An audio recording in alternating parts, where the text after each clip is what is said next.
Baik, rekan-rekan sekalian, bahwasanya kita pada hari ini memiliki mosi pencabutan hak politik terpidana korupsi, di mana kita pada tim pro ini berpendapat menyetujui akan adanya pencabutan hak politik bagi para terpidana korupsi.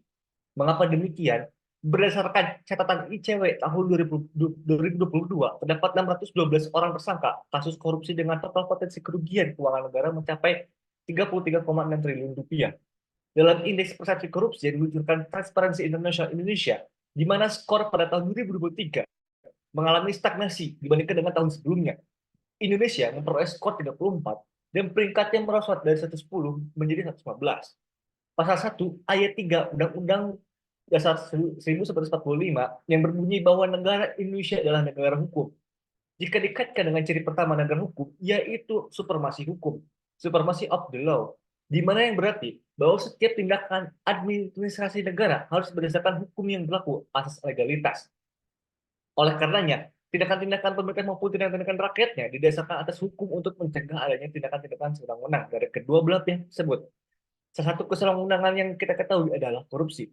Korupsi adalah perbuatan melawan hukum dengan memperkaya diri sendiri atau orang lain dengan menyalahgunakan kewenangan, kesempatan atau sarana yang ada padanya karena jabatan atau kedudukan yang dapat merugikan orang lain atau negara. Berdasarkan status quo yang ada pada masyarakat, bahwa pencabutan hak politik terpidana korupsi haruslah diterapkan. Nah, maka daripada itu, kami selaku tim promosi pencabutan hak politik terpidana korupsi, kita setuju. Kenapa? Karena ada beberapa alasan tersendiri ya, teman-teman. Yang pertama ialah karena tertera pada pasal 10 huruf di angka 1 Kitab Undang-Undang KUHP yang menyebutkan bahwa pidana tambahan dapat berupa jabatan hak-hak tertentu.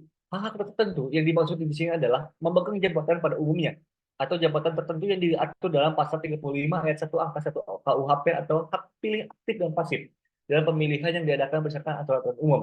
Yang kedua, sebagai alat pemberi efek jerak. Yang ketiga, dapat menimbulkan rasa takut bagi pejabat atau tokoh publik agar tidak melakukan korupsi. Para penonton, rekan-rekan sekalian, alasan ini bertujuan untuk yang pertama, pembangunan berjalan dengan lancar, pendidikan akan maju melesat, pelayanan kesehatan akan berjalan dengan baik, dan lingkungan hidup yang terawat indah dan bebas dari sampah. Yang kedua, agar Indonesia tidak hancur dan runtuh seperti VOC pada masa lalu. Korupsi ini merupakan penyakit kronis yang menggerogoti bangsa Indonesia. Koruptor telah mencederai kepercayaan publik dan menghambat pembangunan negara.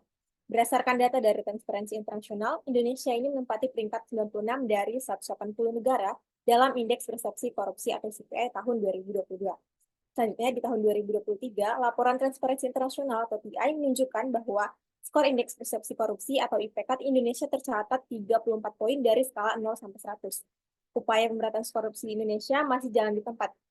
Hal itu didukung dengan adanya stagnasi Indeks Persepsi Korupsi Indonesia pada tahun 2023 dengan skor 34, kemudian di tahun 2022 dengan skor yang sama. Kemudian stagnasi tersebut memperlihatkan lambatnya proses respon dari praktik korupsi yang terus memburuk akibat minimnya keberpihakan dari para pemangku kepentingan.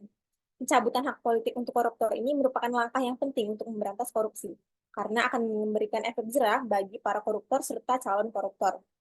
Dan hal ini akan membangun kembali kepercayaan publik terhadap pemerintah. Berdasarkan hasil survei yang dilakukan oleh Lembaga Survei Indonesia di LSI atau tahun 2023, 78% masyarakat Indonesia mendukung pencabutan hak politik untuk koruptor.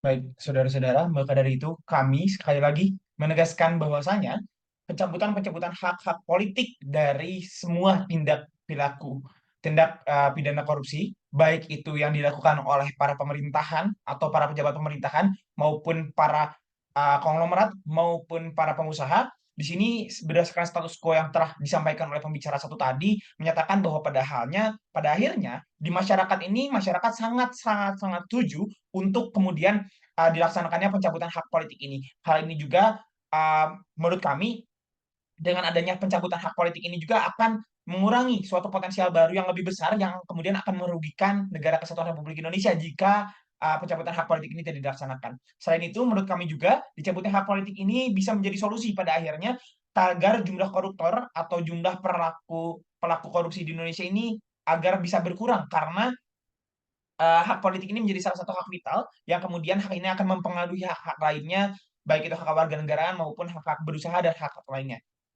Ini juga sebagaimana yang telah disampaikan oleh rekan-rekan pembicara 1 dan pembicara 2, khususnya pada pasal 10 huruf B angka 1 Kitab Undang-Undang Hukum Pidana atau KUHP yang menyatakan bahwa menyebutkan bahwa pidana tambahan adalah pencabutan hak tertentu, maka pencabutan hak politik ini legal dilaksanakan karena masih sesuai dengan Undang-Undang Negara Kesatuan Republik Indonesia. Dan juga sebagaimana telah disampaikan oleh pembicara 2 tadi mengenai stagnansi yang terjadi atas tindak pidana korupsi di Indonesia, hal ini bisa menjadi salah satu pelopor atau pendorong agar kemudian tindak pidana korupsi ini berkurang dan juga bisa teratasi. Sehingga tujuan-tujuan yang kami sampaikan tadi yang menjadi solusi kami agar pembangunan di Indonesia ini semakin maju dan hal sebagainya dapat terjadi dan juga dapat diwujudkan. Sehingga kami berharap dengan diterapkannya hal ini dapat menyokong tujuan-tujuan yang telah dicanangkan, dapat menyokong keberlanjutan, dan juga dapat menyokong apa yang menjadi hal-hal yang telah dan harus dilaksanakan di Indonesia. Demikian yang bisa kami sampaikan. Semoga bisa menjadi bahan pertimbangan. Terima kasih.